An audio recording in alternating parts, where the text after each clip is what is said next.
first learned how to play the acoustic in order to deserve it, or I guess she wanted to be sure that I was serious about it, and we already had a guitar at home, so I did that for her. And yeah, now I play bass and I sing an acoustic and I write music. It's not really serious, but I can make my own music for any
answer, Your Honor. Dream place you would like to travel to? Dream place I would like to travel to. It's a very good question. Probably right now I'm really keen on going to France because I've been practicing my French, and I would really like to practice it and go to the countryside there, somewhere where there's not a lot of tourists, and maybe spending like 6 months there because I really just want to nail the language down and explore the culture, but not just how they show it in the movies, but like the real France, you know.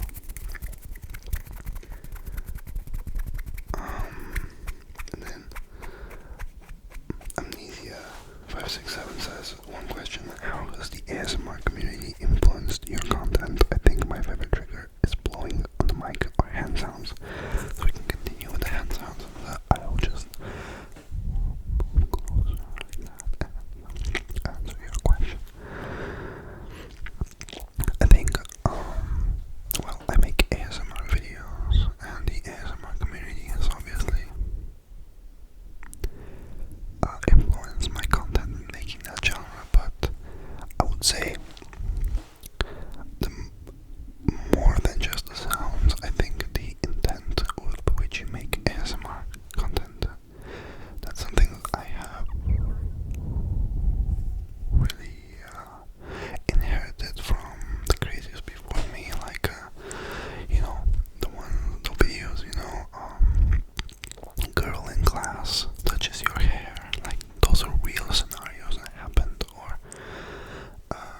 girl in the back of class tapping her fingers, or you know, just familiar situations that we've all, or a lot of us have been in, and I find a lot of charm in like real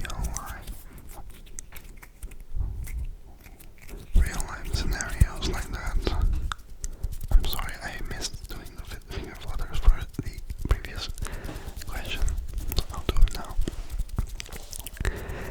And I think because we know ASMR from real life situations, or most of us have experienced it like that, and I think just doing triggers, or just doing like you know how people make ASMR just for like the clickbait, and just because they've seen, I don't think a lot of people understand the fundamentals of ASMR, and I feel like those videos really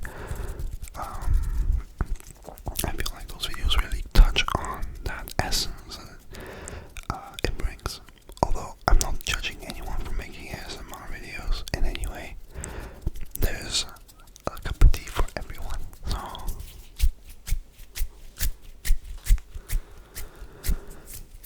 yeah, and I hope that answers your question. I do believe. And then AA3A9 says, what made you start your ASMR channel? And also how many languages I speak. So, oh no, here's a finger flutter one, yeah. Clenching and relaxing fists. That's good, I can do that. You got it. Wonderful. So my ASMR channel, I actually discussed that in a recent video, but let me just do a TLDR for you here. Basically, I made a channel in my own language in Bulgaria. You can actually find it right now if you want. It's called Adrian Ski ASMR. I'll link it if I remember to. And it kind of grew a little bit in audience. I think I'm almost past it with this channel. That was a while ago, like 4 years ago, and I made it as a joke at the beginning, but it kind of worked out, so I kind of kept going with it. And then I started working in the ASMR industry, like being an advisor and like a consultant around ASMR, and then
and where did you learn them? So I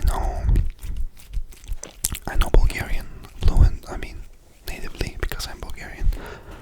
I know this language English because video games, and my dad used to work in the UK back in the day, and he has a lot of friends from there, and I kind of grew up around them. And then I know French a little bit from high school. I think it's about B1 level, so I can manage a conversation, but I'm not that good. And I know a little bit of Russian. I can understand Russian and almost speak it to a degree where I can scrape a conversation with my neighbors, but it's just not, it's not good. Because I learned that before high school and middle school, but I didn't really learn it. I was forced to have it, And that is the extent of my language base. I've been making ramen, and my fingers still smell of the broth, and it's really actually delicious. And I believe that would be that's the next to last question. The next one is the next one. Oh, this is a lovely subscriber that has been watching, commenting for a while. Silo Carp, thank you so much. Thank you so much for the compliments in your comment. But what is your earliest memory of experiencing ASMR before you even knew what it was? Honestly, I don't remember. I actually don't. I have never really paid attention to that before when I was a child, so I cannot recall retrospectively. Oh, I almost forgot your trigger. But I've been getting a lot of that lately because I've been aware of it. If I have to remember any great examples of it back in the day, it was after school. Very often I would ask my dad and my mom to scratch my back, and I love that, but I don't think it was ASMR. I actually hardly experienced the feeling itself. It's very difficult for me to do so, but I do feel very intense relaxation. I think maybe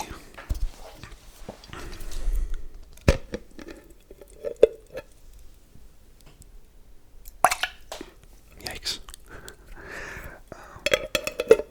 I would say when my teacher kind of once in high school, that's when I remember my teacher in high school. She was like a new teacher that no one liked, but she was actually pretty cool. People just wanted someone to antagonize, to be honest. Basically, she kind of liked me because I was a nuisance and I defended her. And so, basically, I was in class, I was doing a test, and she came up to me and she just kind of pointed to the answer secretly and like a preferential treatment. But also I felt kind of relaxed because I got like attention. Also, when I was in uni, I did not graduate, by the way, dropped out, but in the library, like a woman came up to me, like a teacher, professor, and started to convince me that the medieval political systems need to come back. But she was whispering the whole time, and God, was that amazing, oh my God. Last question here. I'm sorry, I cannot remember my first ASMR experience, but yeah. Binaural ear-to-ear whispering. Well. Guess what I've been doing for 20 minutes? Do you like watching movies? And then, who's your favorite actress and actor? I love movies. I prefer like series, to be honest. But I did want to become like a film director back in the day, like towards the end of high school. And I watched a ton of classics, and so I fell in love with classic golden age, golden era Hollywood movies like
terms of series, I love Outlander. It's probably my favorite.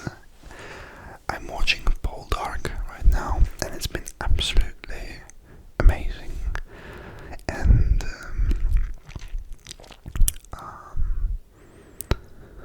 yeah, I guess Outlander has to be my favorite. Well, anyways, I shall stop rambling. I should probably, you know what, I might sit down someday and just prepare a list of my favorite movies so I can answer this damn question, because it's really difficult to answer it on the spot.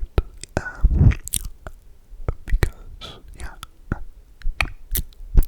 the first movie I really wept at, like really cried my eyes out, was The City Lights, the Charlie Chaplin movie.